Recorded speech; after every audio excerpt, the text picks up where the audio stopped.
শরতের নীল আকাশ, সাদা মেঘের ভেলা আর তার নিচে দুলে ওঠা শুভ্র কাশবন স্বপ্নের মতোই যেন এক প্রাকৃতিক সৌন্দর্য। শরতের শুভ্রতা আর ধরলার শান্ত স্রোত মিলে এ যেন এক স্বর্গীয় পরিবেশ তৈরি করেছে কুড়িগ্রামের ধরলা নদীর পাড়ে। নদীর তীরে বিস্তীর্ণ কাশবন এখন শুধু প্রকৃতির নয়, হয়ে উঠেছে মানুষের মুগ্ধতার স্থান। প্রতিদিনই ভিড় করছেন শত শত ভ্রমণপ্রেমী। কেউ এসছেন পরিবারের সঙ্গে, কেউ বা বন্ধুদের সাথে, কারো ইচ্ছে কাছ থেকে প্রকৃতির অপরূপ সৌন্দর্য উপভোগ করা। শেষ বিকেলে ধরলা নদীর পাশে যে কাশফুল ফুটেছে, সেই কাশফুলের সৌন্দর্য উপভোগ করতে আমি এসেছি আমার পরিবার সহ। এখানে আসতে পেরে আমার খুবই ভালো লাগছে।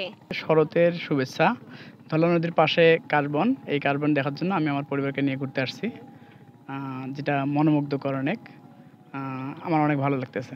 কাশবনের এই সৌন্দর্য উপভোগ করতে পিছিয়ে নেই ছোট্ট শিশুরাও। কাশফুলের মাঝে দাঁড়িয়ে অনেকে তুলছেন ছবি, কেউ বা খুঁজছেন প্রশান্তির মুহূর্ত। আমরা লালমনিরহাট থেকে এসেছি কাশবনে ঘুরলাম ফিরলাম, ছবি তুললাম, অনেক মজা করলাম, অনেক ভালো লাগলো। প্রতি বছর শরৎ এলেই ধরলার দুই পার যেন সেজে ওঠে কাশফুলের মেলা দিয়ে। শুভ্র আর স্নিগ্ধ এই সৌন্দর্য মানুষকে টেনে আনে দূর দূরান্ত থেকে। বছরে একবার কাশফুলের দেখা পাওয়া যায়, তাই কাশফুলের নরম ছোঁয়া পেতে ধরলার তীরে ছুটছেন প্রকৃতি প্রেমীরা। আমরা লালমনিরহাট থেকে এসেছি ধরলা ব্রিজ, এখানে কাশফুল অনেক সুন্দর আছে মুহূর্ত। আমরা ফ্যামিলি সহ এসেছি, সবাই ছবি তুললাম, পিক তুললাম, ভিডিও করলাম। সুন্দর একটা মুহূর্ত, ভালোই লাগলো। বৈচিত্র্যময় বাংলাদেশে 6টি ঋতু আসে 6 ধরনের রূপ নিয়ে।